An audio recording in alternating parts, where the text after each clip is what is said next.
Today we're going to be looking at lesson 1-2.1, Life in Feudal Europe. I do want you to notice here that we have moved on to 1-2.1. This means that we are still in the first unit, second subunit, lesson 1 of the second subunit.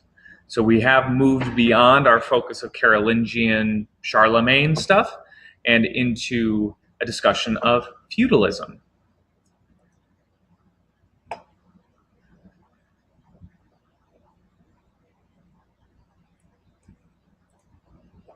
Sorry for that hold up. All right, so any discussion of feudalism requires a definition of feudalism. What is feudalism? Well, at its root, feudalism is a social system in which a king or a queen owns all the land. They own everything. But controlling and owning all of a country is a difficult thing to do, and so they give control over large chunks of their land to other people that they know or trust or are family members.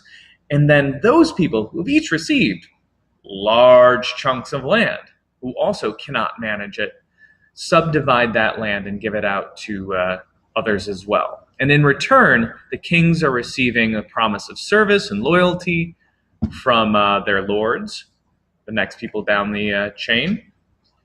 And those lords are receiving service and loyalty from the next people down. So if you give a grant of land, you expect loyalty and service in return.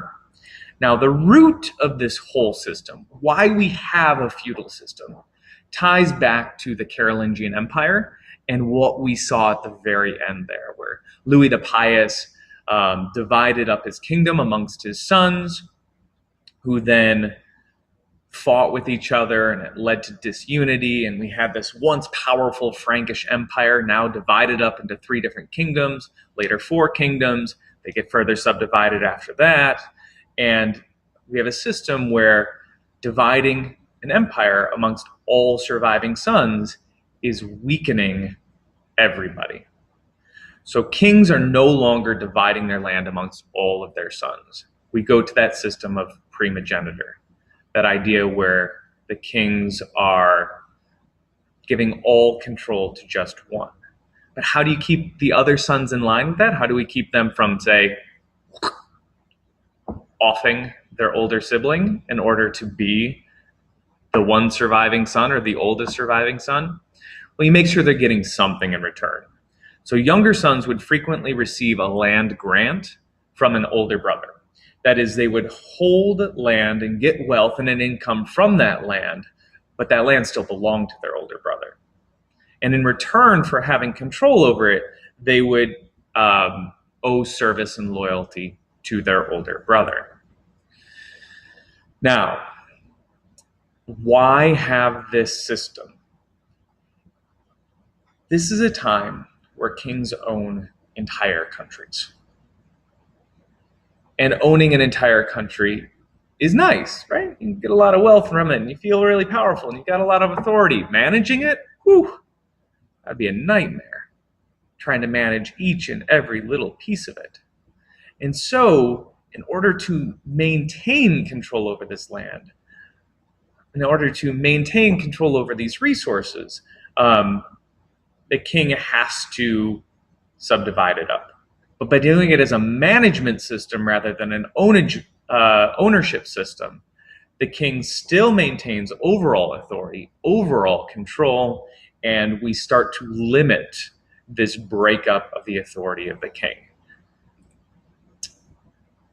What we get out of this is a growing new social structure where kings own everything.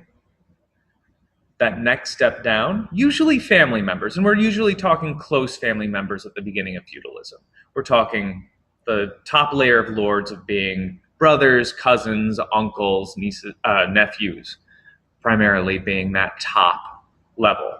The longer, though, you've got a feudal system, the more likely it is for those relationships to become more varied and the relationship to be more distant. We'll get into that much later into the really when we're approaching the Renaissance toward the end of the year. Initially, early on, feudal system, top level, usually close relatives. Now, these lords then subdivide their holding amongst their relatives and their close friends. So you might be a major lord who's the cousin of the king, but then your next tier down, those who are going to owe you service and loyalty and manage that land for you, might be your wife's second cousin, right? Who then has very small connection to the king, but has a connection to you. They're going to hold and maintain that land for you in exchange for service. And then we get down to our knights. The knights themselves are going to own the smallest, again, not own, sorry, manage the smallest area of land. Usually a knight might be in control of a village or a collection of farms, a small territory of land, so that you wind up with this big social structure. At the bottom, we have our peasants and townspeople and farmers, just our serfs, the people who are working at the bottom of the system. Above them, we have our knights. Knights, again, might manage a village or a collection of farms. Above them, in this system, we're looking at a larger country, so we've got an extra layer mixed in there. We've got our minor nobles that might manage a few knights, our major nobles that might manage a few minor nobles, and then our king. And in this way, we might have a king subdivide his kingdom into 6 levels of major nobles. Each major noble controls 10 minor nobles.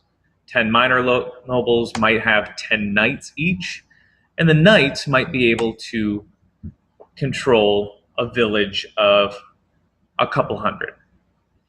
And we've got this breakdown of a management system.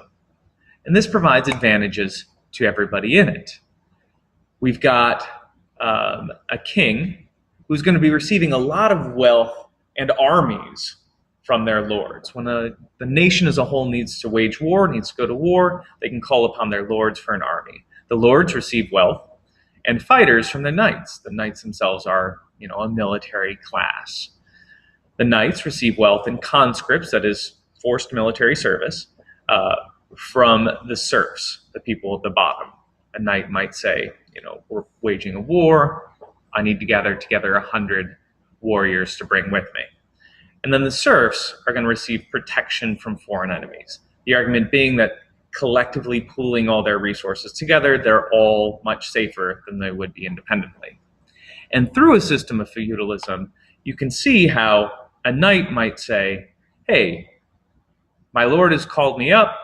We're going to war. I need 100 warriors. So the knight takes 100 warriors with him. Well, the lord has called up all 10 of his knights, each of which have brought 100 warriors. So we now have 10 knights and 1,000 warriors. Well, the lord has been called up by the king and say there are 6 different lords.